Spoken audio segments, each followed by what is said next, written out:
NXT UK Champion Ilya Dragunov has returned to Progress. The second ever all-female ThuderBastard has been announced for Progress Chapter 129.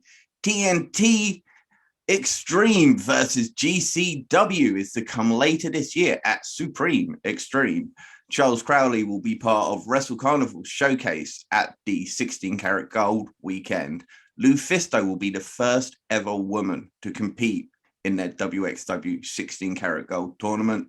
Dan Maloney and Mariah May are set to star in the ITV2 wrestling sitcom, Deep Heat, and Gabriel Kidd has been announced for Terminus 2.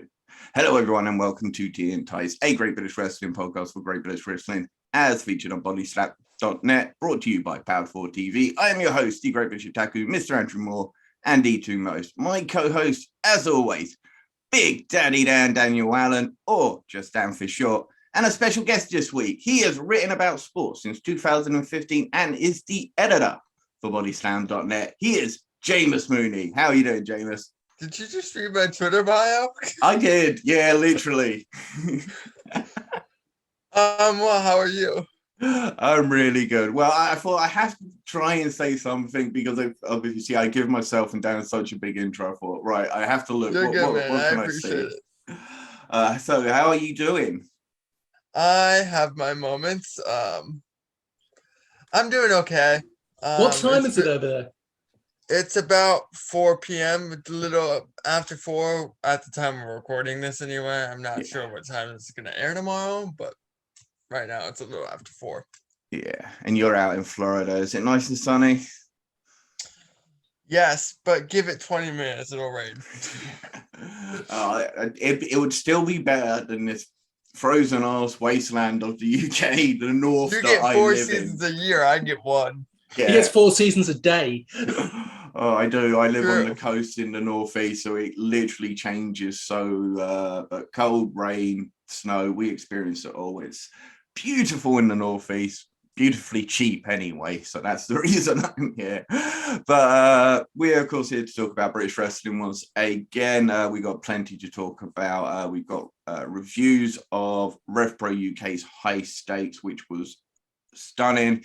Dave Meltzer gave Michael Oku and Will Ospreay 5 stars once again. We'll be talking more about that a little later.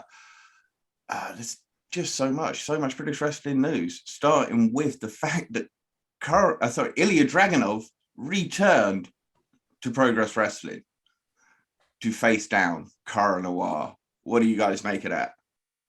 For me, I found this fascinating because Progress currently has a deal to air on the WWE Network. And this is the current NXT UK World Champion under the WWE branch. They don't usually send out people under their umbrella to do other televised work. I know that they sent out Pete Dunne a lot when he was NXT UK Champion, but I don't remember him doing much television work. So the fact that they're actively sending a champion under their umbrella to another company is always a big deal because usually they don't do that. Of course, Progress does now air on their network. So I don't know the terms of their deal, so I'd be fascinated to learn if that was a part of the deal, that Progress gets the rub from some of the talent that WWE took from the UK indie scene, because I know that's what a lot of people have against the NXT UK brand is how much talent they just raided from the scene in general. But Ilya Dragunov and Progress is a fascinating development. Cara Noir has been killing it the entire time, pretty much, they've been on the network. So it'll be interesting to see where they go from there. If they have Dragunov go on top, because they've been looking for a guy to eventually beat Cara Noir. I know that Dragunov used to work Progress religiously. I think the last time I remember seeing him was against Mark Andrews, another UK guy. Yeah. Was that- right in February of right before the pandemic. Yeah, I'm excited for this because I remember the trilogy, the matches they had back chapter 96 to 101, I think it was, between. This has just got so much potential. They've both grown as performers since then, and they are just going to have a phenomenal match. The question is, will it be on Progress or will it be on NXT UK? See, I think it'll be on Progress. I think this has got to be what we mentioned at what can Progress do to make sure that they can stay ahead of the rest of the UK independent scene, because a lot of the talent is shared equally amongst themselves. Even Carat Noir, wrestles for a few other promotions and recently lost to Charlie Evans on Resurgence. That trilogy they had back in Progress was amazing, especially the two out of three falls match, which and technically was chapter 101 was the fatal four-way where Carl won the championship, correct? Or am I misremembering? No, you are right. It was 99 was the final. So it was with a flake, please, when they had the trilogy. It was 96. 2 out of 3 falls. Yeah, and that 96 they had their first match, 97 the second, 99 they had the 2 out of 3 falls, in which technically ended 2 falls each, because before the match kind of started, Ilya Dragunov actually tapped the ground to submit. So it kind of started with Carat Noir already being 1-0 up before the match even really got going. And that was a big part of the whole build-up. I remember, I think the last time I saw it was against Malik, and he got attacked by Eddie that Dennis. was the same month as the Mark Andrews match. So I was in the right ballpark for us. Yeah, that's right. But yeah, he got attacked by not Eddie Dennis. He got attacked by AEW star. I've lost his name. The one he's feuding with Chris Jericho at the moment. Oh my god, I can't believe I'm Eddie Kingston. There we go. I have no idea why I was blanking on Eddie Kingston, but yeah, it was Eddie Kingston who attacked. One of the best talkers in the business, man.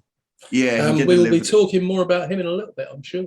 Yeah, he delivered an absolute killer promo afterwards, in which he calls out LAX for signing with AEW and not paying him his 10% fee. He then called out Triple H. I think I can safely say we're digressing. Yeah, sorry, but yeah, Carat Noir versus Ilya Dragunov is going to be nuts. I assume it'll be on Progress. I'm curious, How do you book it? Because Carat Noir is eventually going to get signed to WWE. I'm convinced, because they usually take the top Progress guy. Yeah. And obviously he's getting a lot of airtime on their network. But if you go back translate? If you go back to Progress when Walter was the champion. Yeah, but Walter's more of a WWE guy. With Ali Dragunov. And those two had a killer match for the Progress Championship. And of course, they had the best match of 2020, in my opinion, and one of the better matches of 2021 in NXT. Yeah. So, obviously, WWE is not against running back some of these matches that they see money in, taking from and drawing from Progress. I wonder if that's something they're going to do eventually with Ilya Dragunov and Carat Noir, as they look for a new title contender for Ilya Dragunov, and that's something they're going to do. What would be cool, though, is if they did a head-to-head with Progress, which usually isn't WWE's MO. No. Because they don't like other guys going over their guys. But it would be cool if they did a head-to-head with Progress, and this was kind of the introduction of that story arc. Otherwise, I don't know what the end game would be for them. We booked a fantasy and independent wrestlers versus NXT UK back on quite a while ago now. We'll have to do something similar again. But I just wonder if Carat Noir can actually translate to WWE and NXT UK, because he's such a gimmick-heavy wrestler, which they've tended to move away from, bar one or two people. And it works so well on the independent. He would have fit so well in the 90s, not necessarily now. I think NXT UK is a good start for him because of all the people across all of NXT, you know who runs NXT UK, right? Yeah, Jim Smallin. I meant like produces everything. Yes, there's the former head of Progress, isn't it? It's him and it's Shawn Michaels. Oh, yeah, Shawn Michaels. Yeah. And if anybody can get what WWE would want out of Carat Noir, it's Shawn Michaels. I think, anyway. Yeah, no, I see that. But yeah, it would certainly be interesting because he's not as young as some people might think, because he's been around the UK scene for 12 years plus. He has the Tom experience. Dawkins as he was just like the black belt Tom Dawkins. He just had a basic martial arts gimmick. He just wasn't getting over anywhere, and then he came up with the Carat Noir gimmick, stopped doing any promos, any things, and he's just become the biggest UK independent star since Pete Dunne. Which Pete Dunne is still one of the, I'm not going to get on a Pete Dunne rant because we'll be here for a while. It bothers me how much they don't use that guy, but need to get him off NXT sooner rather than later. He's too small now with all the big guys. He needs to just be on the roster. But he's going to have the same issue on the roster. I mean, there's still a few smaller guys like Balor and AJ, Ricochet.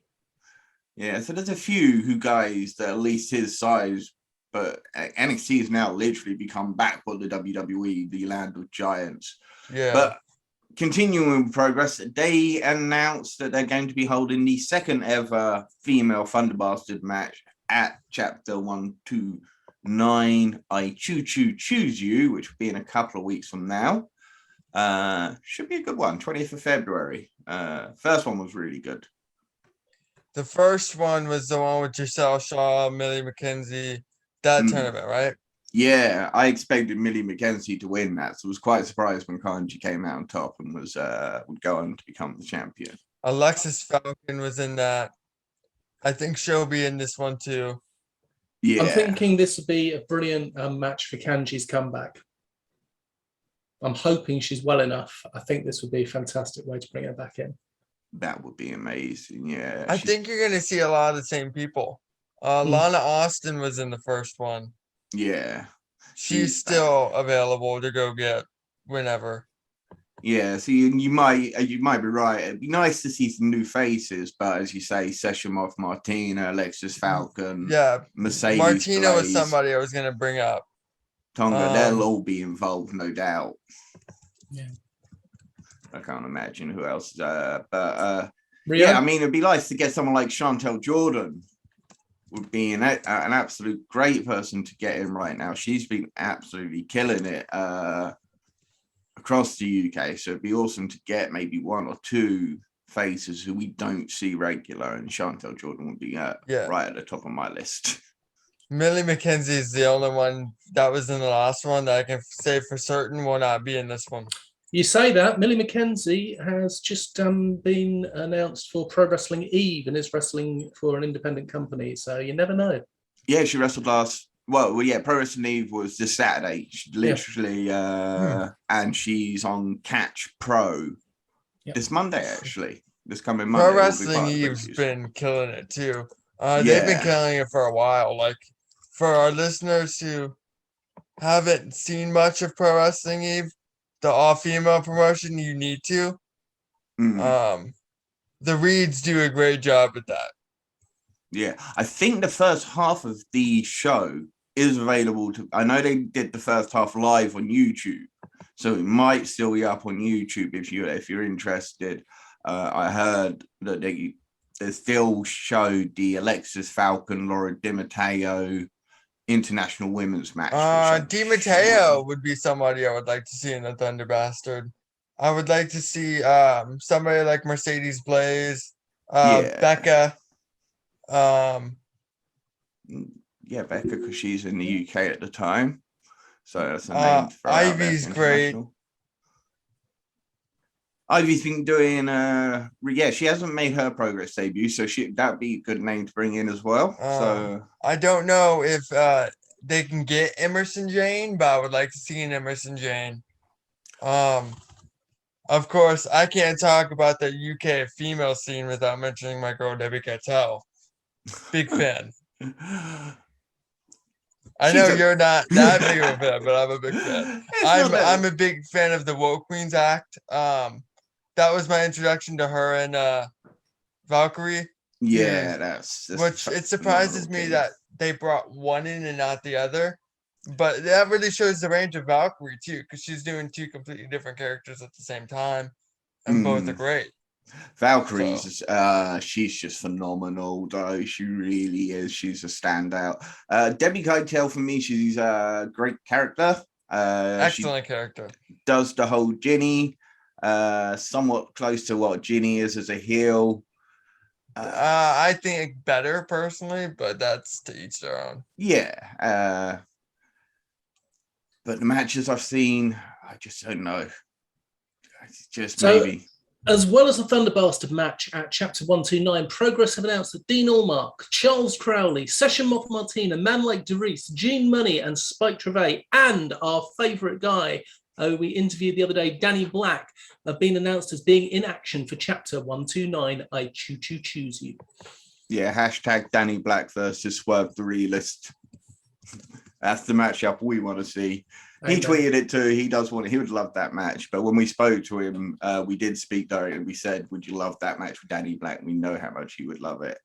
And Swerve, Michael, and Will Ospreay absolutely killed it. Is Isaiah Scott or Shane Strickland coming to the UK soon? Yeah, Swerve the Realist. He's going to be at 129. He's going to be at Chapter 129. And so we tweeted out that one. When we spoke to Danny Black. It's hard to find somebody that NXT dropped the ball on as much as Isaiah Scott. Shane Strickland been a phenomenal competitor for the entire time I've seen him. My introduction to him was Killshot and Lucha Underground. He was great and Evolve, just outstanding performer in every way. Very charismatic. My one was actually at Progress Wrestling. Was the first time I ever saw Swerve, and it was against Will Ospreay, and the two literally just outstanding match.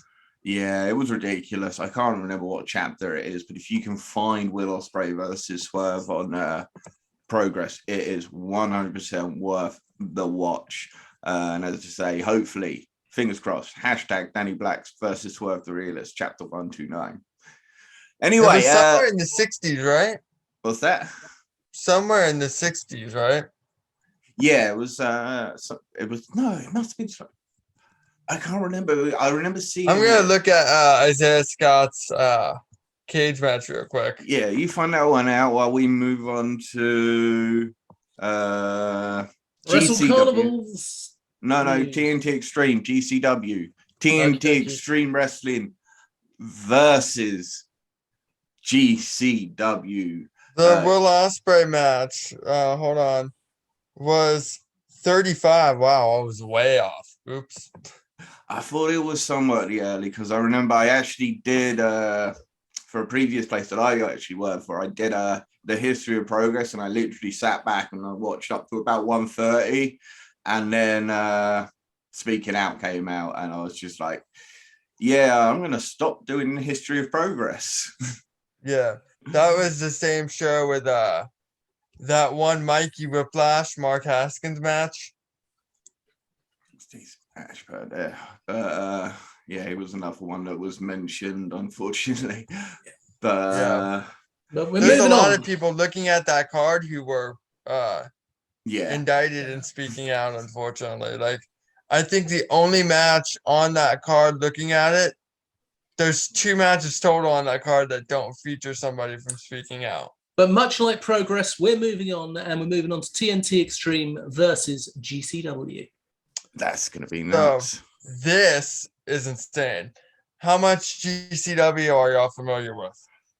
Apart from them being kind of like the hottest promotion, independent promotion out at the moment, I don't really know much about them. And we'll do the same. We'll give you the down low on TNT Extreme Wrestling, who are the best kept secret in British wrestling. They're Buddy Murphy? Yeah, they are Buddy Murphy apparently, but yeah, they did a post about that recently, and it made me. They said the best kept secret, and I thought, is Buddy Murphy coming? Buddy Matthews now. Buddy Matthews, yeah, and then I was like, no, it's because they're the best kept secret. But this, gonna be nuts. So I'm going to, if y'all get a chance to go to this show, you need to. As somebody who's done 6 GCW shows, and I do a ton of wrestling shows. I've done probably a couple hundred thinking about it. Some of the best shows I've ever been to. There is nothing like a GCW audience. The performers are very interactive with the crowd. Like Nick Gage, former GCW World Champion. He's not everybody's cup of tea. He wasn't exactly my cup of tea until I saw him in person. But he comes out to Metallica. And he comes out to 80s Ride the Lightning era Metallica, so that's even better. I think it's For Whom the Bell Tolls. If I'm wrong on that, the internet's going to eat me alive. Dan's the man to maybe know about that, not me. So, and like at one of the shows at Spring Break, which is the show that Moxley showed up at to confront him last year. He did I moshed with the audience around Nick Gage for his entrance. And so it's stuff like that. They make the audience a part of the show. And for the British people who have never experienced GCW, it's going to be a happening. The festivities are going to be insane. They usually run at least 2 shows a weekend in a certain area. Usually, I think, especially with a big deal like UK, it's probably going to be more. But I wouldn't have any fluid knowledge on that. So don't exactly quote that or expect that. Well, last year they were supposed to be doing something, and it was going to be a 3-day thing where I think it was going to be TNT Extreme show, a GCW show, and then GCW versus TNT Extreme. They just did a weekend in Houston, and that night, literally the last 2 nights, they did one in Houston and one in Dallas. So they were running Texas, which is weird because they're doing the collective, which they do every year, which is like 10 or 15 shows, different shows, Mania week. See, that's where I got to know him from, because I was really into the Bloodsport and the For the Culture shows. Yeah, I did Bloodsport and For the Culture last year. Both were very fun. Yeah. All 6 shows I've done for GCW were from the collective last year in Tampa, because I don't live in Tampa, but I'm from Tampa. Yeah. So it's an easy trip for me to make. Have family there. I can just stay with somebody. But so this past weekend they did a thing with Local Wrestling, which is a Houston-based promotion in Houston for the first show. So they usually try and work with the promotion for every city they're in. That's awesome. One of the matches this weekend was Mysterious Q, which is an awesome Houston area wrestler, versus Alley Catch, which is essentially the gatekeeper of GCW. She works with everybody, male or female. Probably the best female wrestler in the independents. She was part of that Warhorse, Effie, Danhausen, Ardicity, Dan the Dad, Orange Cassidy group that brought character wrestling back to the forefront under the name Alley Cat. But now she's turned a more serious corner with her character and put a focus more on hurting opponents as much as possible. Alley Catch, which is a play on catch wrestling. Another person, since I just brought him up, that's going almost certainly going to be on the show is Effie. I don't know how much you know about Effie. A bit. Not much. Effie's done a great job. There is not a wrestler other than maybe Danhausen. And Effie, Danhausen, and Warhorse are the top three in this regard, which is cool because they're all a part of the same circle of friends. So, there is not a wrestler in the world who does a better job at promoting their brand than Effie.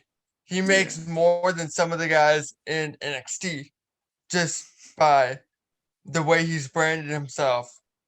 He makes big money every year because he's so good at knowing what his character is, where it needs to go, and how it needs to evolve. But the thing I love about Effie is he's very flamboyant because he's himself. He comes out to Yellow Brick Road by Elton John, which is going to go over huge in the UK, of course, because it's Elton John. He oftentimes kisses his opponents. He's openly homosexual, but in a way that's not stereotypical, in a way that's very inclusive, that wrestling needs to be. He's essentially made his character unapologetically himself, and he's made it to where when you watch him, you know that's his character, but you don't think about it, if that makes sense. One of the other regulars for GCW that I'm so hoping comes along is Penta. Penta Alcero? Yeah.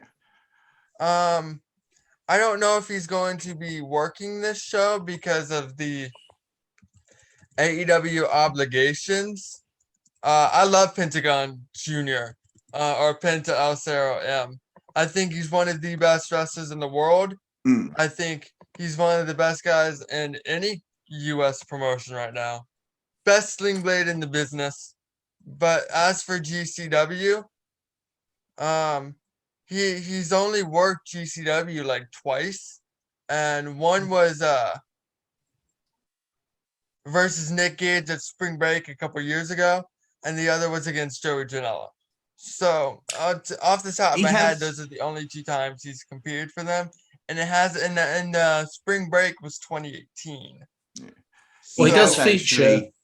Oh, go for it. He does feature in the video that Game Changer Wrestling have put for the TNT coming across. So. Probably because Penta's also featured for TNT Extreme. Before he wrestled Pac for the TNT Extreme Championship back. So maybe you might so that possibly be that. The other guys from GCW have wrestled with TNT Extreme. Another regular I expect at GCW in the UK is AJ Gray. Much like Effie, he's a very stiff worker, which Effie, I didn't hit on Effie's in-ring talent. I was kind of hitting on his character a bit, which great character, one of the best characters in wrestling. And you'll see what I mean when you watch him. Easily one of the most entertaining wrestlers in the world. Effie is awesome. Effie is just great at everything. But AJ Gray is a bad dude. Like, he is one of the stiffest professional wrestlers in the world. Nastiest chops in wrestling today. Just, he's been in the business for about 5 years, I think. Maybe a little longer. He's only 27, so he's going to make a lot of noise in the future, but he's made a lot of noise now. He's probably the top worker on the independents. He's on every GCW card. He's their GCW Extreme Champion, and he just worked Ali Catch last night, actually, for the championship. He'll be facing Clint Margera then, because he's the current TNT Extreme Division champion. If I was going to put Effie in a match based on what you've told me, I'm putting him in there with the current TNT Extreme Heavyweight champion, which is Dan Maloney, who will play an excellent grumpy straight man, not like as in the straight, as in the style Comedy. of wrestling. Yeah, comedy style. He'll play a brilliant straight man for Effie. Yeah. And I think, as you say, I think if he's also super you know who stiff. the GCW World Champion is, right? Is it who's a champion at the moment? John Moxley. It would be lovely to think that we'd get to see him, but if we saw Moxley in the UK, I bet it would be with AEW before we saw him come to the UK with anybody else. With Moxley, never say never. True. Mox actually returned from his rehab to GCW before he did AEW. So while I doubt GCW has dibs, because I know AEW's contracts state that we get certain dates and they're free to do whatever other dates you want. I wouldn't bet against it, assuming GCW doesn't interfere with an AEW pay-per-view or a Dynamite.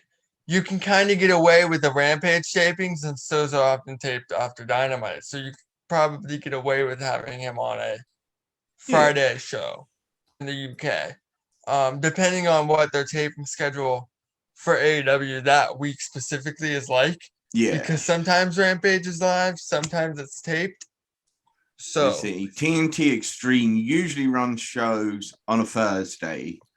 And as I say, they've been one of the UK's best kept secrets for a long time. They've done similar to what Progress did, is they pushed local talent, brought a real loyal fan base to the group who literally come every show. They run about 10 shows a year.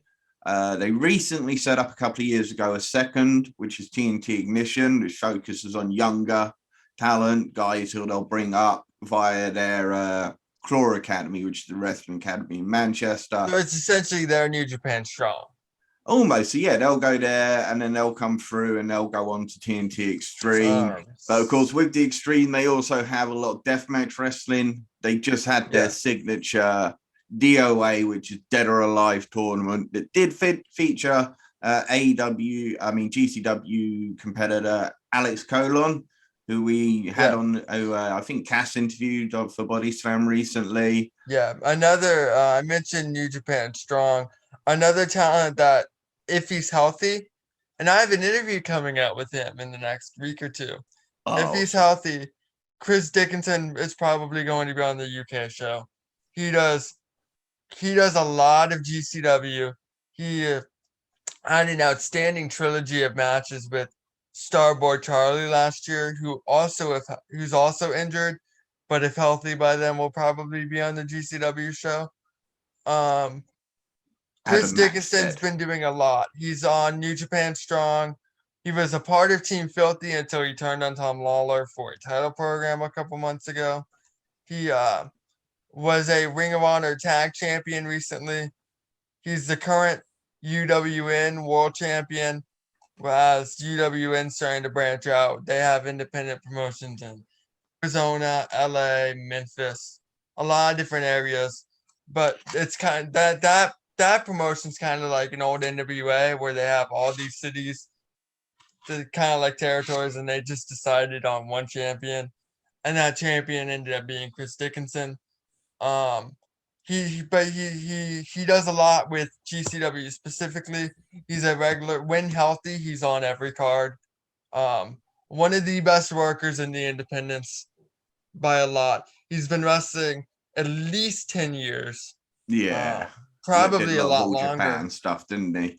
I'd like to see him against Adam. He's very heavy into Japan. Like, that's something we hit on in the interview, is his Japan. His Japanese influences. Yeah. Because that's his favorite wrestling. And he's probably going to be on the card if healthy. I know he recently showed up at the Hammerstein show. He didn't work, but you mentioned that TNT does a lot of death matches. I mention it on every post show I do because not everything GCW does is my cup of tea. Yeah. But one thing I like is that they remind me a lot of an old ECW card. Like on ECW, you had Guerrero versus Malenko and a technical masterpiece. On GCW, you get guys like Tony Deppen, Atticus Kogar, more traditional wrestlers who are outstanding at what they do. And I'll hit on Atticus Kogar more in a second. You get Jonathan Gresham, of course, him and Deppen in Ring of Honor recently, with different championship runs. Gresham's been defending the title in GCW. So maybe he's somebody who shows up. I know he's coming to the UK soon too. He just wrestled on ROH. He just wrestled with the ROH title online against Chris Ridgway on this show or Progress today. So he was there for that show, and then he's off to Germany for WXW 16, the 16 Carat Gold Tournament. He's going to be part of that. Also going to be part of the WXW Germany 16 Carat Weekend. There's going to be a showcase that features some of the UK's, well, one of UK's and a couple of Europeans' biggest promotions in. So that's coming up on the March 4th, 5th, and 6th. And the champion, Charles Crowley, who's been on Progress recently as the host, wrestled a couple of times for them, who we were recently at the Wrestle Carnival of Champions show, which was absolutely phenomenal. Check out the last episode for our review on that. Yota Tsuji, Gabriel Kidd. Yeah. But for every match like that, there's a Ninja Mac who's doing all of the most insane flips you'll ever see.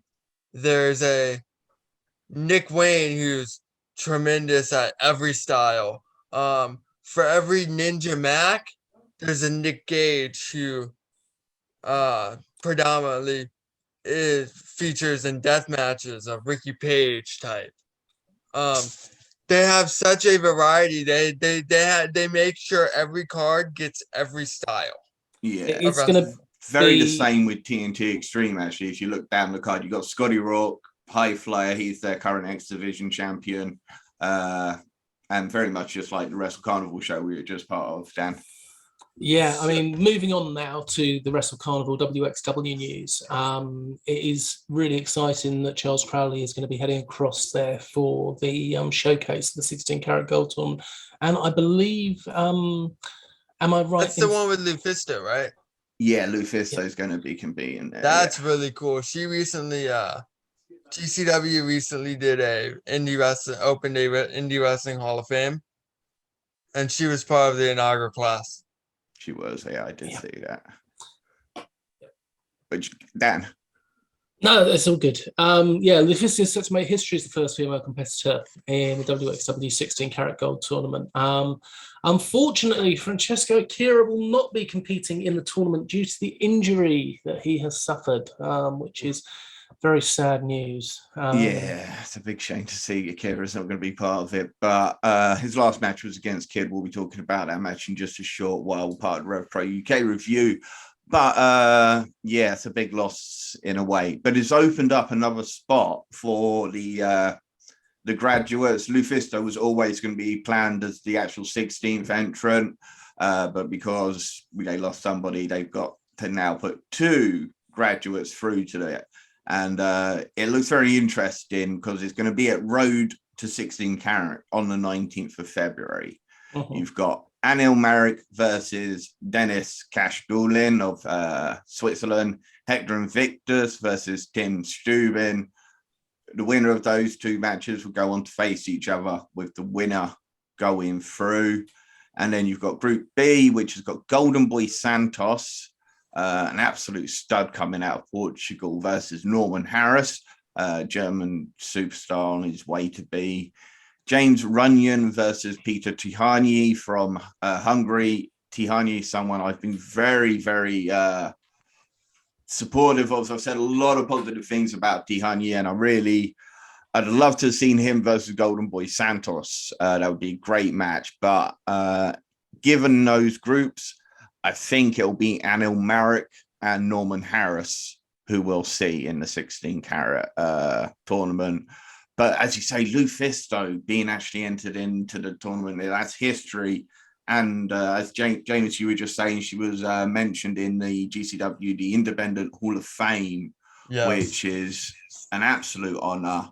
She's a superstar. So to be doing this 16 carat, I think is fantastic.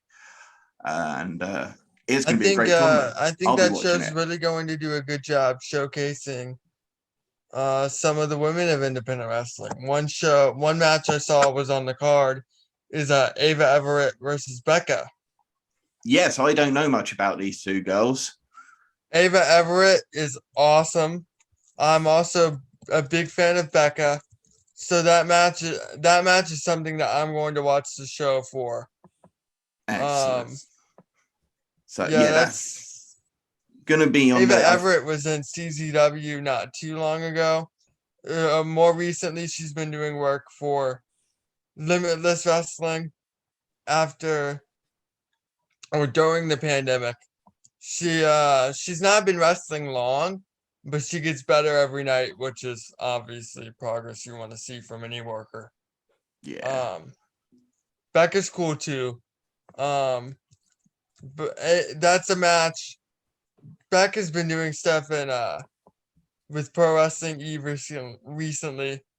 Yeah, this weekend. She's been doing stuff everywhere. She's been big for Limitless as well. I know she recently worked a tag match against Red Velvet and Legit Leela Hirsch on AEW Dark not too long ago. She had a match with Anthony Green in Worcester, Mass. I can never pronounce the name of that city. Worcester, thank you. Not too long ago for Limitless Wrestling, that was a really good match. She worked Alexis Falcon literally yesterday at the Pro Wrestling Eve show. She's just done a lot recently to get her name out there. In a lot of different places. She's been working. She worked Shimmer not too long ago against Blair Onyx, another great independent superstar. I think she had another match in AEW. I think she worked with Chris Statlander on one of the dark shows, maybe Elevation. So she's been a little bit everywhere. Obviously the AEW matches have risen her stock a little bit, but she's been working some of the biggest independents in America. As has Ava Everett. So the UK hasn't seen much of them, but the UK is going to love them. And obviously, an excursion to the UK can only benefit any worker because it's such a different style. You learn so much, and learning different styles only makes people more concise storytellers. So I think this will benefit both them and the audience who don't know much about them are in for a big treat. Yeah. So I figured that would be a match for me to hit on since they're more American based. Oh, of course. So the other two matches have also been announced. You got Baby Allison and Maggot versus Stephanie Mays and Fast Time Mudo. So a nice interchangeable team match. Fast Time Mudo, Stephanie Mays both got martial arts background, so I'm a huge fan of theirs. The other match is Oscar and Robert Dreisker versus Rotten Flot. Oscar, of course, was trained at the Farley Dojo in New Zealand. So he's come up through kind of like the New Japan system, and is currently doing his thing over in WXW. New Zealand's becoming kind of a hotbed for wrestling. Probably because of that connection to NJPW. Before this connection, it was never that big of a deal. Like, but Switchblade Jay White pretty much put New Zealand on the map. Like, before Jay White, the only New Zealand pro wrestler I could think of would be like Tony Garea, who wrestled in the 70s. Like, New Zealand's never really been a hotbed, but they're pumping out more workers since Jay White came on the scene. Yeah, he's phenomenal. Best, right up there, one of the best in the world performer, right now. one of the best in the world for sure. Yeah. So that's going to be. Oh, sorry, Dan. No, just that rating. You don't rate Jay White? No. Oh gosh, we definitely disagree on that one. But you don't rate him. That means you don't like him, right? Yeah. Yeah. Okay. So I got it. Not huge on the British slang. I know some. We don't we throw out. We love our British slang, but yeah, that's going to be on the 19th of February live. It'll be available in WXW now, and that's on the 22nd, and then it'll be available in English on WXW now on the 23rd, and I think it'll eventually be available on the WWE network, usually about 3 weeks after its type. But one Progress, ICW, and WXW are the ones that usually end up on the network. Yeah. So Mariah May and Dan Maloney have been keeping this under wraps because they're going to be starring in an upcoming UK-based sitcom on our ITV2, which is basically one of the channels that everyone gets here in the UK, which is Deep Heat. Now, I don't recognize any of the names else that are attached to this. Do you, Dan? No. Honestly, no. Although I do recognize the names of the writers because I'm fairly sure I've heard them do a comedy show on Radio 4, Max and Ivan. Okay, because I don't watch enough. I literally Netflix, and then I'm wrestling based subscriptions. I literally don't watch whatever's actually on TV. But I might have to give this one a go because I do love a comedy, and this could be quite fun. Let's just go quickly.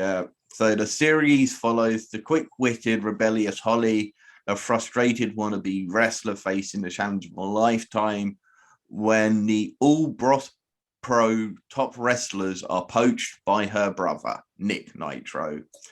She is then left devastated and looks to put a group of oddballs together to gang of misfits to help the company survive. I do love an underdog story as well. I think they're always the best comedies. I've heard of Johanna James. She's been in some short films I've seen. I'm a film nerd. You can follow my Letterboxd if you have one and you're listening. But I'm a big fan of Mariah May. It's awesome to see she's getting some opportunities. I would love to see this stream somewhere for people in the States. Will probably be on BritBox. It will be. Yeah, I've not watched that much British television. I've seen some. The way Britain does their TV always confused me until I watched episodes with Matt LeBlanc, and then I'm like, oh, that's how they do their TV. Because the first episode kind of explains it. I don't know if y'all have seen that. It was a BBC show that they did that they collaborated with Showtime, where Matt LeBlanc plays himself, and these British writers who wrote a sitcom in Britain, a hit sitcom in Britain, came to the States to try and do it with the States, and the network forces them to make Matt LeBlanc the star of the show. It's a really funny show. Like, I recommend it. But I didn't understand how Britain did their TV until I saw that show. So now I've been going back and watching some more British television series. So I'll watch this. Mariah May is awesome. I think she's very marketable. I'm excited to see what her acting's like, especially in a comedic sense. But I really enjoy her work as a wrestler, so I'm willing to check it out as a based on television her show work her. with Rev Pro UK and the way she throws a tantrum, I think she'll be good. Just Definitely. based on very that, good point. she does throw an amazing tantrum when she loses matches on Rev Pro UK. But you'll be able to see her in America soon because apparently she is off on her way to Texas for New Texas Pro, the Cowboys from Hell show in Arlington in Texas. So there you go. The glamour is going worldwide finally. And it's long overdue. She, as you say, she's an amazing character and wrestler. Very underrated as a wrestler because her character and everything. She's very else athletic is so good. too. Yeah, brilliant. She's one of the better female athletes on the UK scene. Right now, yes. Yeah, 100% agree with that one. But another lad in America, sticking with the States, is Gabriel Kidd is returning to Atlanta. America. Yeah, and he's going to be wrestling for Terminus, who are a With the brand new world promotion. champion Atlanta Braves, baby. But I'm really looking forward to Gabriel Kidd in Terminus because that's Jonathan Gresham's new It promotion. is. It's going to be the second Terminus show. Did y'all get a chance to watch the first Terminus show? I haven't, no. I love the rules. I saw him post the rules, and I love rules in wrestling. So I absolutely adore them putting out rules for wrestling, and I think it's so unique now. Yeah, the second tournament show, the card's been filling up. We've covered the card at Body Slam for the readers listening. It's a good looking card. Let me pull it up in a second here. I know Daniel Garcia's working that card. Adam Priest is working that card, and he's really good. The main event's going to be Serena Deeb's working the card, Isaiah Scott, Killer Kate, Leo Rush, Davey Richards. Like it's filling out nicely. All amazing wrestlers. You're going down the list, and I'm just thinking to myself, fantastic wrestler, fantastic. The main event is John Gresham versus Santana of Pride and Powerful. And Santana is a great wrestler. I think the moment that, of course, I don't ever want Pride and Powerful to split up because I love Santana and Ortiz. But Santana's got so much money written on him as a potential breakout single star, and I don't think people realize how good of a wrestler he is. So that'll be fun to see. Who do you think Kidd will face then out of the names you just mentioned? The match I would like to see for Gabriel Kidd is the name I didn't mention. I would like to see him or Kevin Blackwood, who's also on the show. Another guy on the show I would like to see Gabriel Kidd face would be Trey Lamar. Trey Lamar's been killing it on the independent scene. Just an awesome performer. To my knowledge, he's never worked with Gabriel Kidd, so that would be a fun first time ever matchup. I'd like to see him against Davey Richards. I think that'd be a fantastic match. Yeah, they're both so hard hitting. The striking game's good. I think the technical game's good. I just think that'd be a real good match. Right. Yeah, I like the contrast of styles that Trey Lamar would offer. Talking about Gabriel Kidd so much, I really want to talk about Gabriel Kidd's match, and that is at Rev Pro UK High Stakes. Just this past, it was on the 29th. It was it was about a week ago. Yeah, it was a phenomenal show. Did you get a chance to watch it, Jameis? I got a chance to watch parts of it.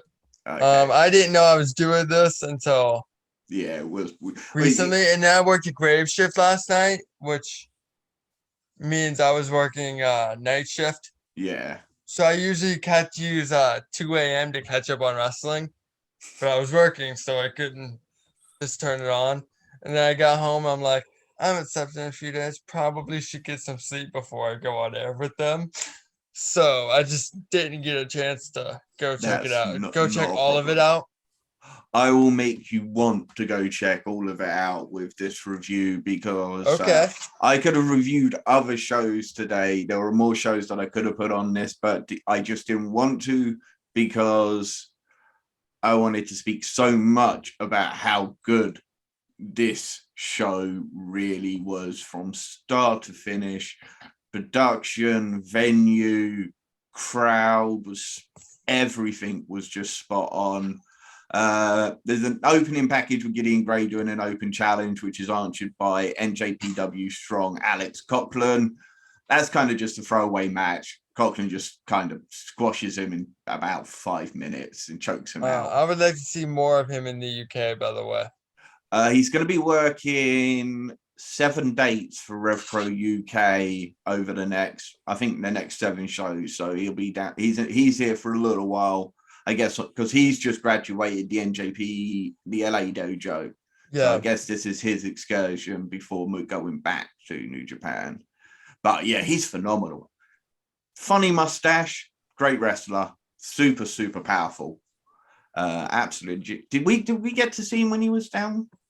He was at the show that we were at as a fan. Yes, he was. Big guy. I saw him in the coffee shop actually beforehand, and yeah, he is just absolutely huge. He's huge. Shota Umino versus Yota Tsuji opened the show properly.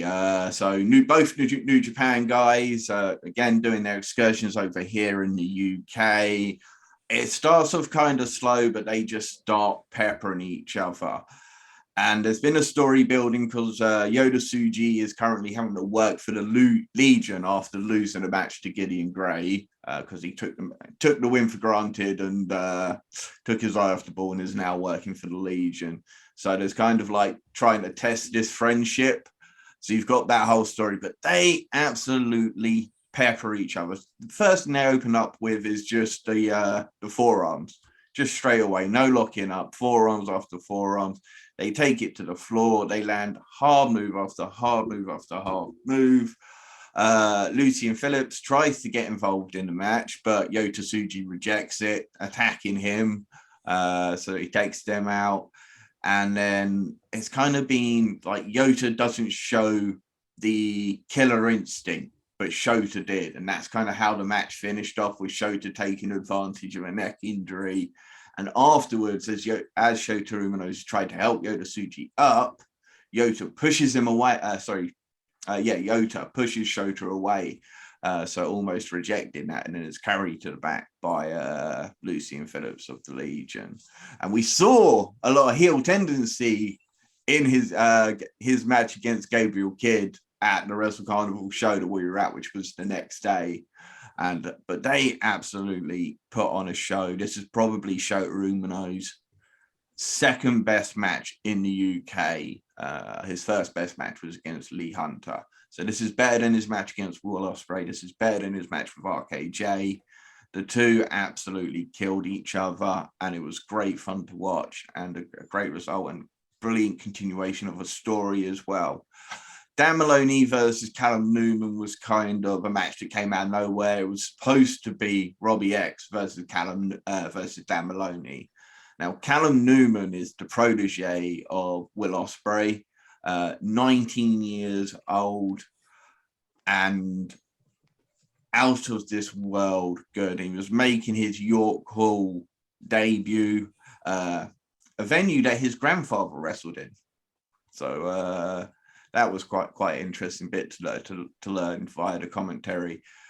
But you could see as he's walking down, you could see some of the nervousness in him as he's going. You can see the heavy breathing. But bell rings and he just opens up with this huge spinning kick to the face, sends Dan Maloney to the outside, suicide dive, gets back in the ring, comes back, does a Fonsbury flop moonsault style dive out, lands on Dan Maloney. They just start beating the crap out of each other on the outside. Dan Maloney tries to throw Callum Newman into the guardrail. Callum Newman jumps the guardrail, then runs back, jumps the guardrail again to then Hurricane Rana Dan Maloney, who did have to catch him a little bit because he didn't quite get the jump fully. So Dan Maloney's helped him along with it.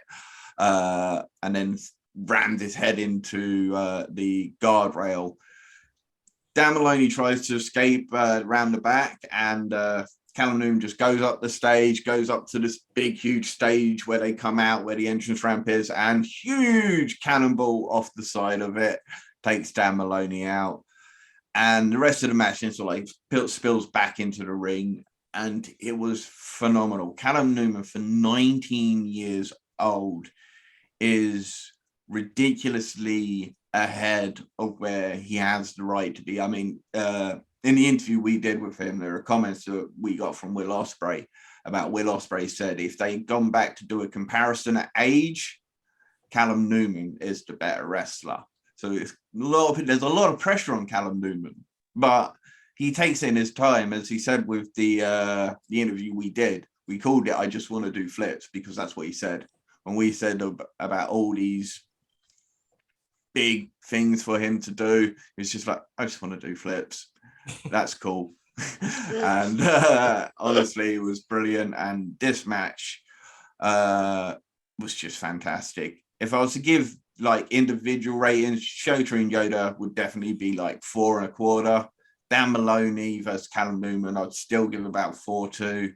Alex Windsor and Charlie Evans then represented the women's in just, again, a back and forth battle. They just beat the crap out of each other. Charlie Evans has been doing a lot of stuff in the States recently, too.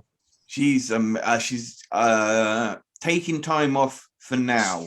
I saw that. Taken a huge injury, and she's got some problems, I think, with a disc in her neck, and there's some mental health along with that.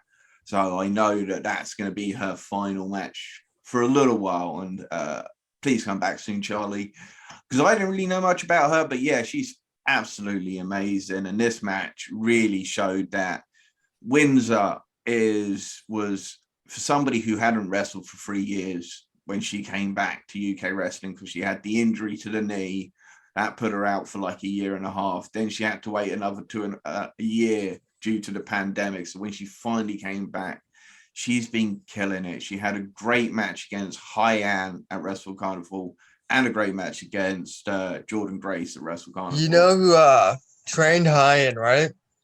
Booker T. Yeah. She's part of his reality of wrestling, I think it is. It is. And she made her return, actually, to RevPro UK last night. She's going to be doing the next 7 shows like Alex Coughlin. What happened after Windsor won the match, after just a hellacious war, Windsor finally picks up the win with the sharpshooter. Oh, no, sorry, it wasn't with the sharpshooter. She hit her with, I guess it was a cross-legged driver of some description, something I hadn't seen before. Kind of came out of nowhere. I was expecting her to look in the pin, get the submission, because that's usually how she picks up the win. She hits the driver, and suddenly it was like 1, 2, 3, and you're like, oh, you kind of came out of nowhere a little bit, but just a hell of a match. After the match, Debbie Keitel came out. She first attacked Alice Windsor, then Charlie Evans came back to help out, but then she got, because both of them had just been in matches. As Debbie was running her mouth, Hyann's music plays. She returns to RevPro UK.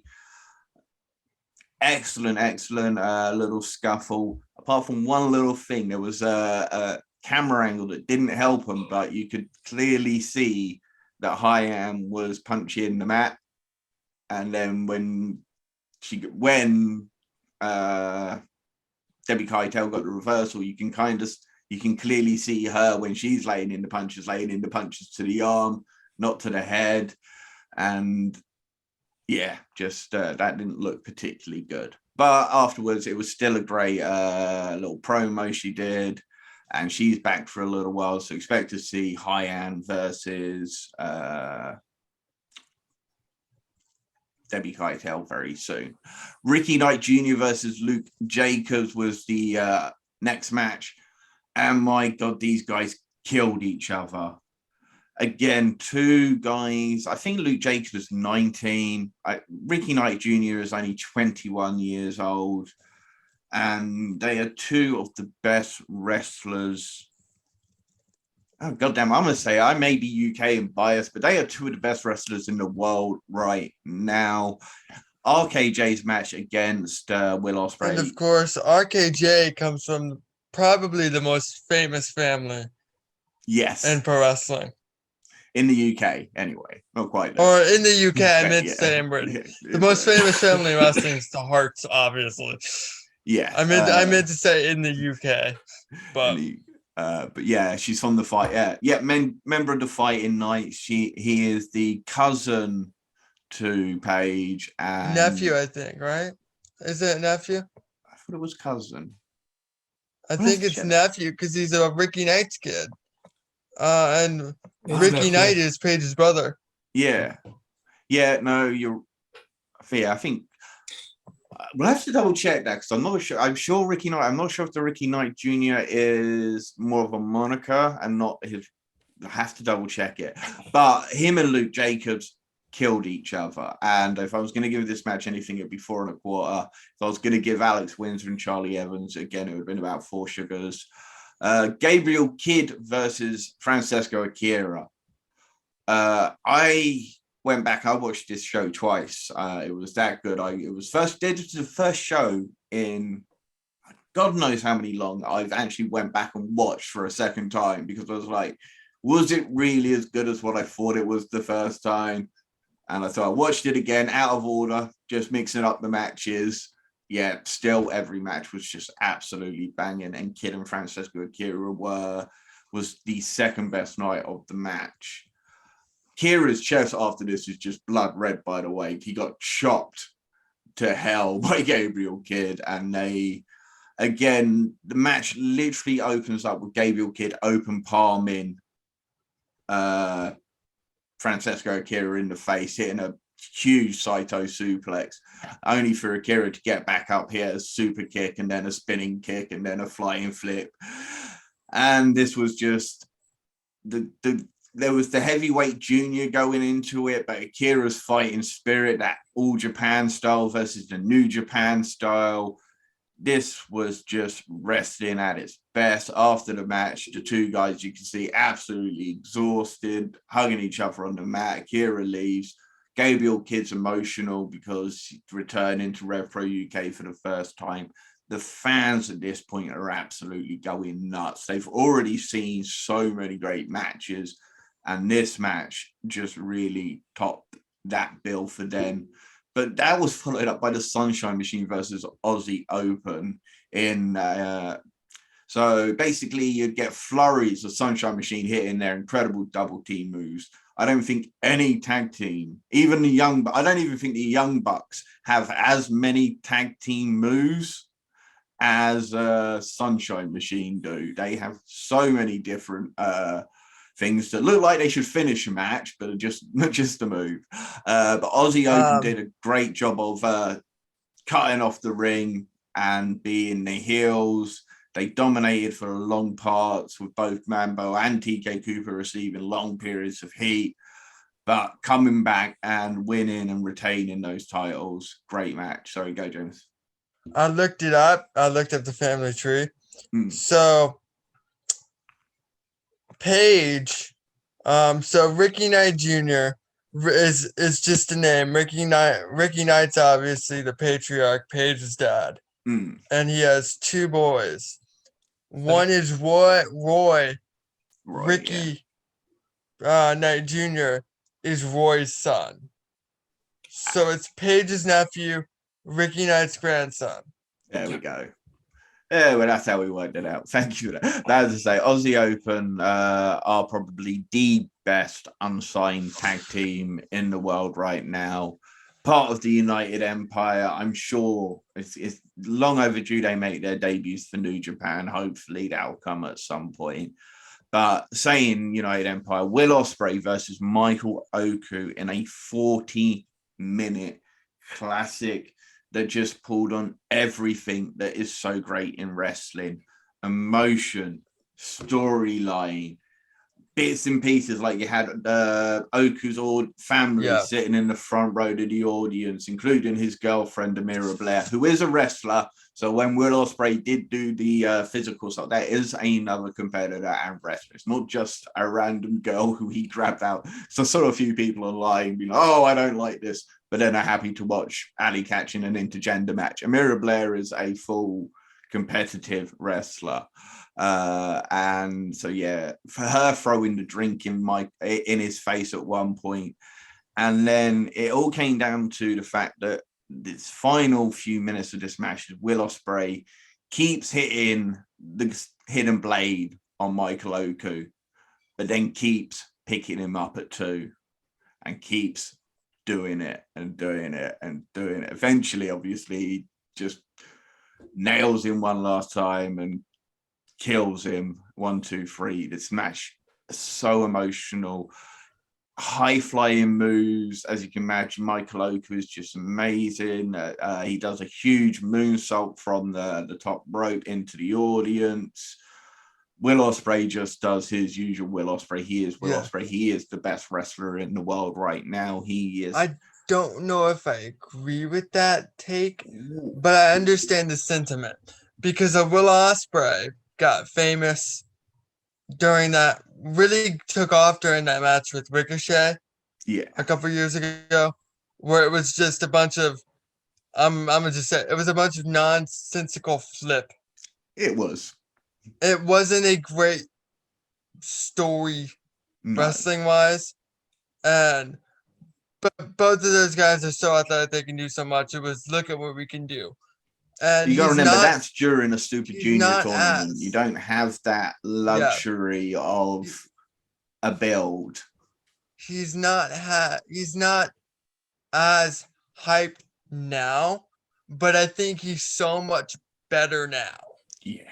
Because while he doesn't do as many things that are as cool as what got him popular in the first place, his psychology has come so far since then. And I think it really shows in matches like this. And the match with Okada. Less is more with him. Like, we know he can do cool stuff. Save it for something special to where it means something.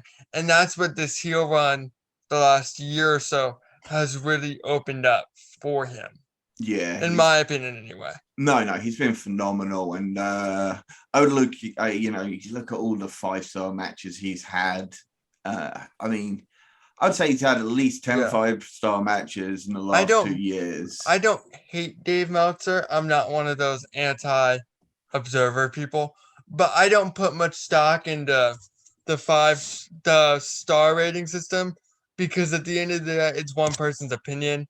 Yeah. But what I do use that for is as a guide to, maybe this is something I should check out for matches like the match with last year for Stardom was something I usually wouldn't watch.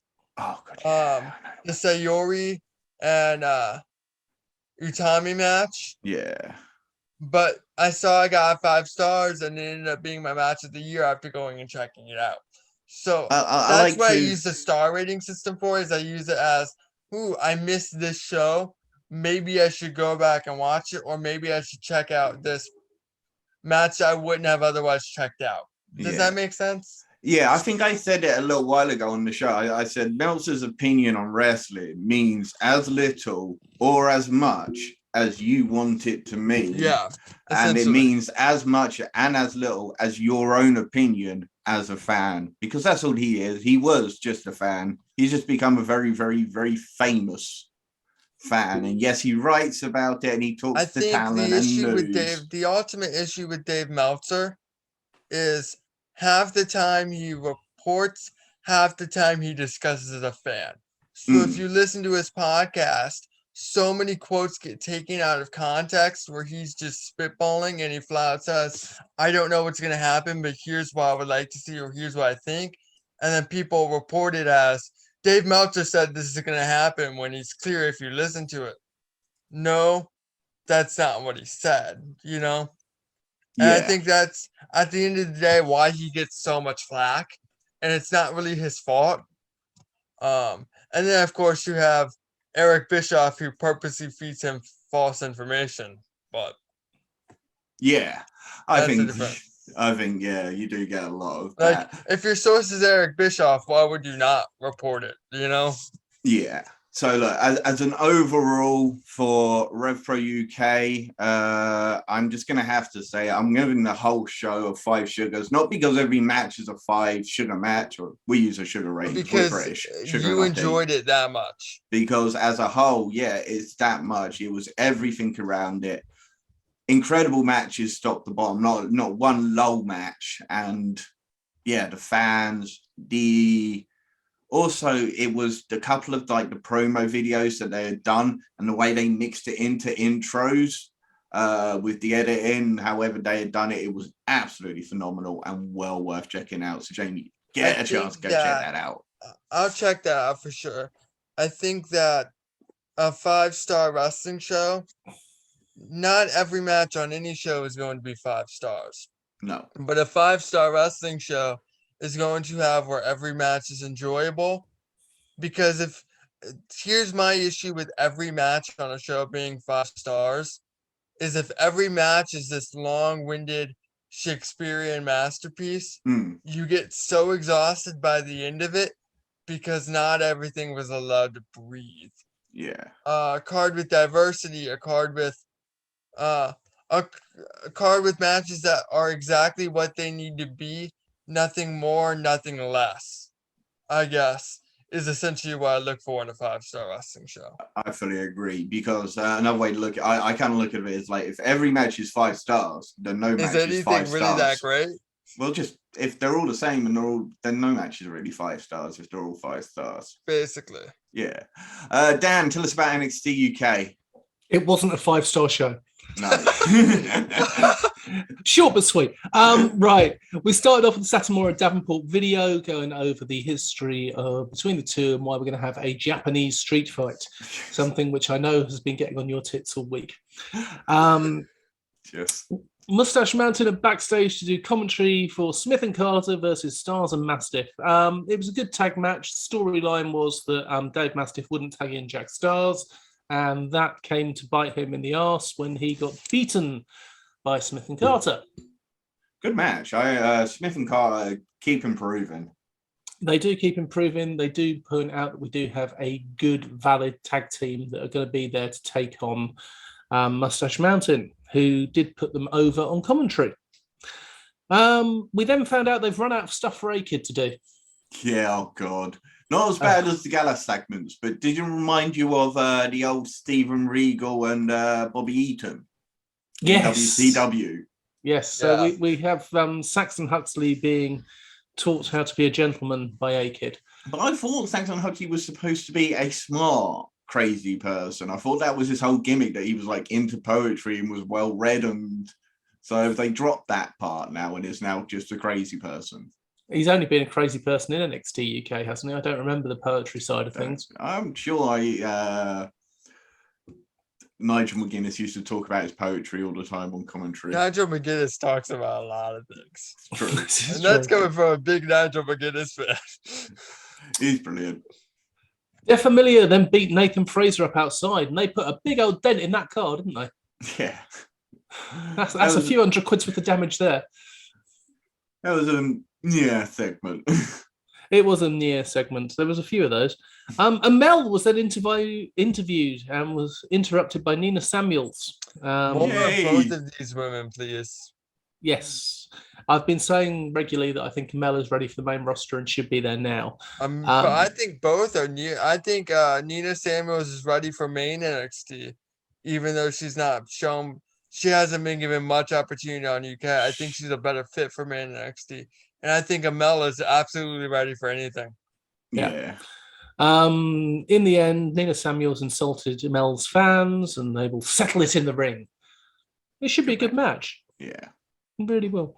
Sam Gradwell was then interviewed about Kenny Williams' recent cockroach-like behaviour.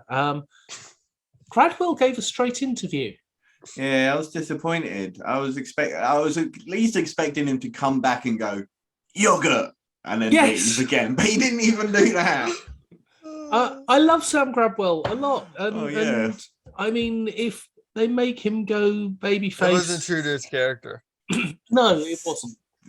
No. If they make him go babyface, fair enough, but Got to keep the charm. you got to keep what makes Gradwell Gradwell. Yeah. Joe Coffey wants a shot at the Heritage Cup. Me too, Joe. Me too.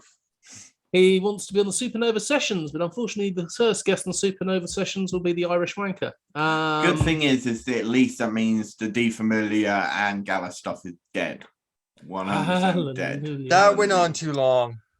Those segments were the worst segments. Those firm segments from Gallus were just the worst part of wrestling ever. But their theme music bangs. Prioritize. You're right, though, it does. Satomura versus Blair Davenport in a Japanese street fight. Now, I believe there's an urban myth that you're not allowed to show nunchucks on British television. I'll have to double check that one at some point. Well, Tyler Kidd had them when he first came back. When he was doing the time. Tyler Bate injury. Ooh. Yeah. Obviously, that's going to be what people are talking about after the show. That injury. Excuse me, Blair Davenport. I'm still getting used to that. Yeah. God, that was nasty. But go on, Dan. It was a hardcore match. Lots of Singapore cane shots. We had nunchucks. We had chains wrapped around feet, which I thought was quite good, quite different to see. I enjoyed that. Very unique. Yeah, which is difficult to do in a hardcore match. So props to make it difficult to do in wrestling in general. I hate because we said on the last week when it was thing. I'm sick of Philadelphia street fight, New York street fight, bloody whatever street. Just call it a street fight. Does it need to be from the place it is? Because God, it's. Or the place it isn't. Or the place it isn't. Or just because a Japanese person's in it, does it have to be a Japanese street fight? And what's the difference between a street fight and a Falls Count Anywhere match, or a hardcore match, or a no DQ match, or? There's a distinct difference in a no DQ match and something else, and a match for Falls Count Anywhere, but. Everything else, I agree with you. It's all the same. What's the difference in no disqualification and no holds barred? Anyway, yeah. Unfortunately, the match ended when Blair Davenport came off the top turnbuckle and landed very badly on her ankle and appeared to be injured. The match was called, and we have an injury angle now, I would assume, going forward. I'm surprised they left it on the camera on it for so long, actually. Me too. They usually don't. Because you could hear her literally crying, and it was quite upsetting, to be honest, because I've seen her do that move several times in Stardom. No issues. It's just the way she landed, slipped on Mako, but just on that 1 foot, and that just looked horrible. And hopefully, I did see she's up and about, and she only expects to be out for a few weeks. So fingers crossed, I guess. Excellent. Overall, I would give NXT UK this week 3 sugars. Yeah, I can give it any more than 3 sugars. What about you, James? Did you see it? I did. I watch it every week. It's kind of easy for me because, again, I work nights. So shows that air at 4 p.m. my time are great. Yeah, that's perfect. So I watch it every week. It's for a while there. NXT UK was my favorite weekly show in wrestling for about a 2-year span, right up into the pandemic. From the moment it started to the pandemic, basically, it stayed strong in the pandemic, even without an audience for me, Yeah. Specifically because the way the British style works is you don't need an audience because it's so physical. Whereas if it was more of a high flying show like 205 bombed in the pandemic for me because just the style doesn't work with that crowd, but the British style does, which is part of the reason NXT UK held up. I can see that. I also love the hour format. I love hour format wrestling. I do too. I've been covering since we don't have a social media guy right now. I've been covering like Rampage, Dynamite, SmackDown, Raw on Body Sam's Twitter. And like 2 weeks ago after Rampage, I put out a tweet on the main Body Slam account that said, picked up some steam. It said something along the lines of, the reason Rampage is such an easy watch is because it's an hour. More hour-long wrestling shows, please. Like, Definitely. when you were a kid, I don't know how old you are, so I may accidentally be calling you older than you are. I am very, very old. Wrestling Challenge, Superstars of Wrestling, WCW Power Hour, stuff like that. Yeah, I remember. An hour long. When I was a kid, Velocity, stuff like that. An hour long. It's the perfect time frame for a smaller wrestling show for me, and I think that helps NXT UK. I also think NXT UK is always helped by the fact that it's booked more like in 70s territory, where you don't see the same guys every week, which allows stories time to breathe, more time to develop, stuff like that. I really enjoy the booking style of NXT UK, basically. I enjoy that everybody has a set character. And y'all kind of hit on it with Gradwell. Everything this week felt like it went against everything against the set characters. And I just didn't like that. Like, you're turning Sam Gradwell. It's a great example. That's fine. He's entertaining. But don't take away what made his character likable, even as the bad guy in the first place. Yeah, that's it. Oh, but yeah, how many sugars would you give? Or how many stars would you give it? Oh shit! I thought shitter was the exact opposite of stars. Oh no, sorry, it's free. It's free sugars. We say sugar because sugar in our tea. Yeah, sugar. Okay. Oh, that's actually fantastic. I think it was you that came up with that one, wasn't it, Dan? Yeah. I misheard it. I'm sorry. That's okay. Sometimes my accent's not always the easiest to understand. I'm sure my accent's a culture shock for you too, so no worries. I used to go out. I've been to Florida a few times because my father actually used to own a place in Kissimmee, where he would stay there for like 6 months out of the year. Like right near Tampa? Right outside Disney World, basically. Okay, yeah. At Kissimmee, and so last time I was actually out in the States, I did the completely. It's about 90 minutes from where I'm from. Ah, there you go. It's about 30 minutes from Orlando, so right outside Disney. He sold up. When would he sell up? He sold up a year before he passed, which is a huge shame. But at least I got out there once to see it. It was a beautiful condo. And the fact I got to stay over at Disney hotels as well while I was there. I had like a mini holiday inside the holiday because I think we went for like 3 weeks, and about a week and a half of that was spent in a Disney hotel because again my dad was right there anyway. It's not like he couldn't come and use the hotel facilities. So I love sugars. I actually like that. That's awesome. I really enjoy tea too. So.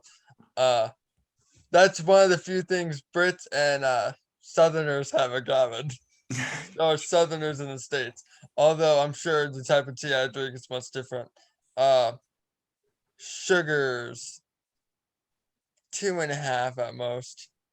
Yeah, I thought it was a weaker episode than usual. I liked the one thing I really did like though was it was a fine show. It just wasn't up to par with normal NXT UK standards. I just realised I skipped the Myla Grace versus Isla Dawn match. Oh, of course we did. How did she do Oh, that? Isla Dawn's great Pure too. talent. I wasn't huge on Isla Dawn for a long time, but since she turned heel and kind of changed her character, I've really enjoyed her character work. I like the dark art. I just don't think I like the whole Damien Demento talking to the sky. Do you actually? Yeah, are you young? Actually, are you old enough to remember Damien Demento? I am. The guy who jobbed to the Undertaker on the first episode of Raw. That's the guy. Yes. Just so you know, 20 years of insomnia, 16 of them as a wrestling fan. I've watched everything. And when I say everything, I mean dating back to territories. Just because I need to fill that time somehow. But yeah, I'd say, yeah, that whole she kind of talks to the sky at the moment. I'm not sure I like that. I like this more aggressive. I've always liked her as a wrestler. I think more aggressive is the way to go. I'm just not sure if the whole witchy gimmick has gone maybe a bit too far. What I really liked about this show was that they're doing more with Amel and Nina Samuels, because both of them are circled on my list of females WWE needs to do more with, or wrestlers WWE needs to do more with in general. I think both are among the best females on any roster, and yet nobody really knows that they're there. Yeah, it's a shame. Amel is an outstanding worker, and Nina Samuels is an outstanding character. And there's a place for that in wrestling for both. And that's not to say Amel's not a good character or that Nina Samuels is a bad worker, because they're both really solid at those aspects. Yeah. But their bread and butter is elsewhere, if that makes sense. I think so, yeah. We'll finish off this week with some of our top pick shows that come in over the next week, starting with Catch Pro, Dan. Yeah, Catch Pro on Monday the 7th. We have Monday Night Wrestling in Manchester. Tom Felwell is the champion, and he's going to be facing Scotty Rourke for the Catchweight Championship. Lizzie Evo will face Amelia McKenzie for the Catch Pro Women's Championship. Brady Phillips versus Dynamite Lee. Scott Oberman and Joe Kessler versus The Crew, Benjamin Harlan and Jack Knudsen. JJ Webb, Alexis Falcon and Ivy will take on Rio, 2-Bit and Jimmy McQuilly. Rob Drake versus David Birch, and Big T is going to have an open challenge. And this show will be available to watch on Powered 4 TV. Yes, and you won't want to miss it on Powered 4 TV. Tom Farewell versus Scotty Rourke has been building for quite some time. And these are two of the best young talents in the UK. Lizzie Evo, one of the best independent workers out in the UK right now. Amelia McKenzie, making a rare independent appearance for Catch Pro Wrestling. Brady Phillips is a superstar. He's probably going to crush Dynamite Lee. I kind of feel sorry for Dynamite Lee in this one. But you know what? You'll be able to watch this entire show for free once it's released if you sign up for Powered 4 TV and you use the promotional code TPOD, TEAPOD. You'll be able to get 1 month free. And then after that, $8.49 a month. Help support UK wrestling, help support us. Dan, what's next? What's coming on Friday? Purpose Wrestling's Fix Up Look Sharp at the Merton Art Space in Wimbledon. Hyan versus Sky Smithson, which is going to be amazing. David Francisco, Sophia Reed, and Nino Bryant are going to take on James Toner, Amira Blair, and Solomon Lamb. Northwest Strong, I'm not sure which members, will be facing the NIC. Jordan Breaks versus Nico Angelo. Man Like DeReese versus Billy Hayes. And Connor Mills versus the Big Welsh Bear, Brendan White. It is Chris Ridgway and Luke Jacobs who are going to be facing the NIC, who have been the top tag team in Purpose Wrestling since they launched last year. Charlie Carter and Ocean Daly, two fantastic workers. That should be a great match. Connor Mills versus Brendan White, the Big Welsh Bear. That should be an entertaining affair. On Saturday, Lancashire Wrestling Federation have got Lancashire Riot in Chorley. You've got the Models and Synergy versus Merseyside Mercenary Squad and the Wrecking Crew in 8-man tag action. Lachlan Sharp versus Jimmy McKinney in a 2 out of 3 falls match. Nick Cutter versus Sonna Durson versus Aiton Steen will be a number 1 contenders match. Wildfire Nate Reese is set to make an open challenge. Delatus will be in action, as will Franco Varga. Plus 15 women compete for the chance to become the inaugural LWF Women's Champion. Lana Austin, Rio, Lucy Sky, Gia Adams, Tonga, Stacey Rose, Lily Winter, Jenny, Kelly Van Ness, Helena Razor, Alexis Falcon, Aurora Tevez, Katie Hawkins, and Melanie Price will all be battling it out to become the inaugural champions. And of course, we will be there. We will hopefully be doing live podcasting from the show, as well as doing some backstage interviews alongside that. So we thank you Wrestling Federation, for inviting us down. We are super looking forward to this. Which one are you looking forward to most, Dan? I've got to be honest, it's the 15 women inaugural championship match. I cannot wait for it. I love Rio. I think she's amazing. I've been wanting to see Kelly Van Ness live for a long time. Saw Tonga the other day. She's absolutely brilliant. It just looks like an absolute belter. And yes, the tag match with the Models and Synergy versus the Merseyside Mercenaries Squad and the Wrecking Crew. That is a lot of meat in that ring there. That's some big men. Yeah, the Models, Joey Hayes. Slapping meat. Yeah. Oh, yes. If you haven't seen Synergy, they've made some ICW Fight Club appearances. So if you get a chance, I'll check them out. Huge boys. They recently did a Legion of Doom cosplay at a TNT Ignition show, and they don't look out of place as Legion of Doom. Big boys.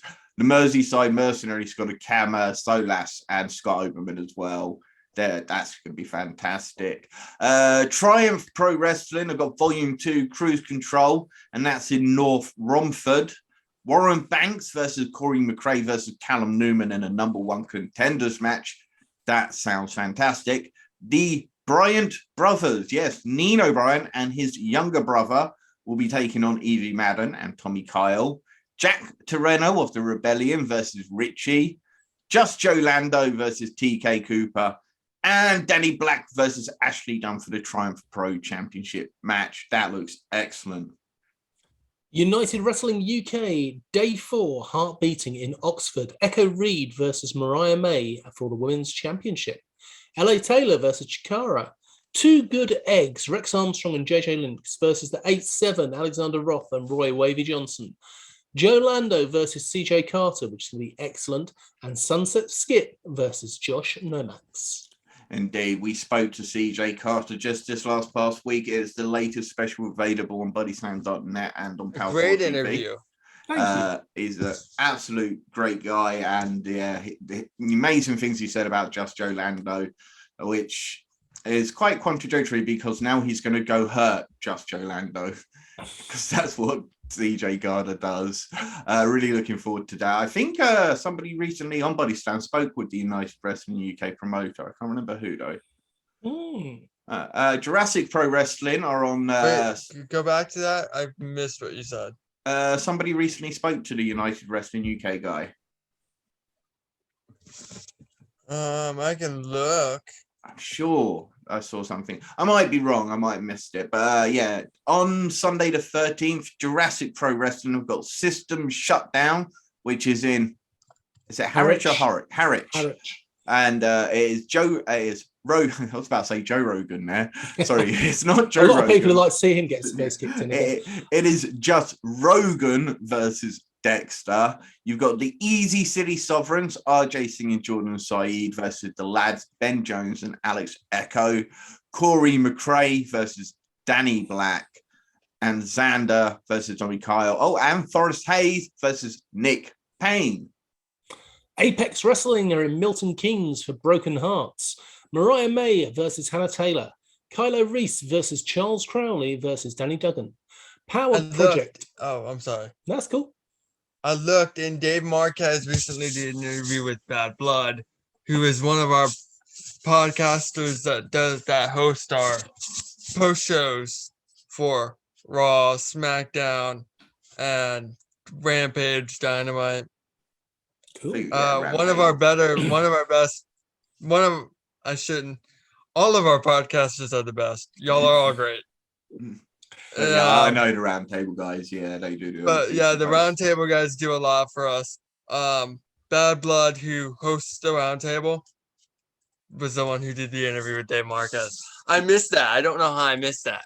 I'll go check that out after done here. I posted up because they've got a match coming this. So they got a show coming this weekend, so it'd be a good chance to push that interview out and get a few more looks and likes. Sorry, Apex Wrestling, Dan, go ahead. Apex Wrestling, Broken Hearts in Milton Keynes. We've got Mariah May versus Hannah Taylor. Kylo Reese versus Charles Crowley versus Danny Duggan. The Power Project, Liam Hamlet and David Grant versus the 666 pack of David Lyon and Dred Callier. CJ Carter will be in a gauntlet match against the administration. We also have Kent Nelson versus Warren Banks and a 30-person Rumble. You see, there are still some Rumbles going. Still going. Oh.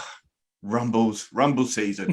Anyway, we would usually do a bit of a further roundup, but we have really overrun our usual time spots. But I'm sorry, I like to talk. It's been fantastic. No, I actually really enjoyed, especially the GCW stuff. The guys that I know who listen to the show, a lot of the guys in the industry are going to absolutely love hearing about some of the GCW stuff.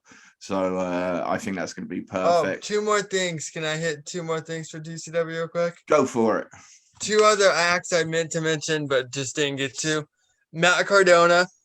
Of course. Obviously, y'all know who Matt Cardona is. He's been absolutely outstanding as the heel I'm too good for deathmatch wrestling guy who now has to do deathmatch wrestling. It's one of the best characters in wrestling today. His match with Nick Gage is perfect. I'm not a big deathmatch guy, but his deathmatch with Nick Gage is perfect pro wrestling storytelling. And it showed that you really can tell a great story in the confines of a deathmatch. And Jordan Oliver's going to be the guy to look out for that weekend for people who haven't seen him. I've seen Jordan Oliver. I saw him on MLW. I used to watch MLW quite a lot. I've fallen out of it recently, but he was brilliant for MLW. Yeah. He's been doing a lot. He's the leader of their faction in GCW, Young, Dumb, and Broke, which is very relatable for this college student. One question I do want to ask while I've got you on here, just want to grab. There's a guy coming over to the UK soon who I don't know a vast amount about, but I know he's been over to the UK before. I'm going to be seeing him next month. That's Vaughn Vertigo. Can you catch me up much on Vaughn Vertigo? He's Canadian, so I knew he was Canadian. Yeah. What's his name? I missed it. Vaughn Vertigo. Vaughn Vertigo. I can't. He's done a lot in the Canadian. I'm not sure how much he's done in America. He's not done much. At least I haven't seen much. I know he's been working for NSW, stuff like that. He does a lot of smaller promotions. He's done some stuff for C4. I know he Fight or Flight, which is a tag team he's a part of, worked with Grayson and Uno on one of the C4 shows. That was the first time I remember seeing him, and that was late last year. So I've not seen much either to talk to you about. I looked over the list of names, and primarily because I'm wearing a shirt, I feel we should go over this name real quick. I went over the list of names in the notes you sent me that are coming to the UK, and Warhorse is going to be the biggest name of anybody on there that y'all probably haven't seen much of. Yeah. Think about one of the best characters in wrestling by a lot. Excellent worker. Great. He's very old school. Like, when I say old school, he works psychologically like an old territory guy. I know he was specifically influenced by old NWA, like workers he was influenced by, like Nikita Koloff, guys like that, which he's smaller, so he doesn't work like that, but that's the kind of time frame that influenced him. So that's something to in ring. That's kind of what you're going to get as a character. he's everything wrestling should be. Like when the camera turns on, he's high energy. Has the adrenaline of like an Ultimate Warrior, but the common sense of a Surfer Sting. Okay. If that makes sense, because Warrior never made sense. His promos actually make sense, even if sometimes they make you scratch your head and go, "Did he just say that?" He really made it big as IWTV champion. He was IWTV champion at the start of the pandemic, but he was the longest reigning champion. He's essentially, think about someone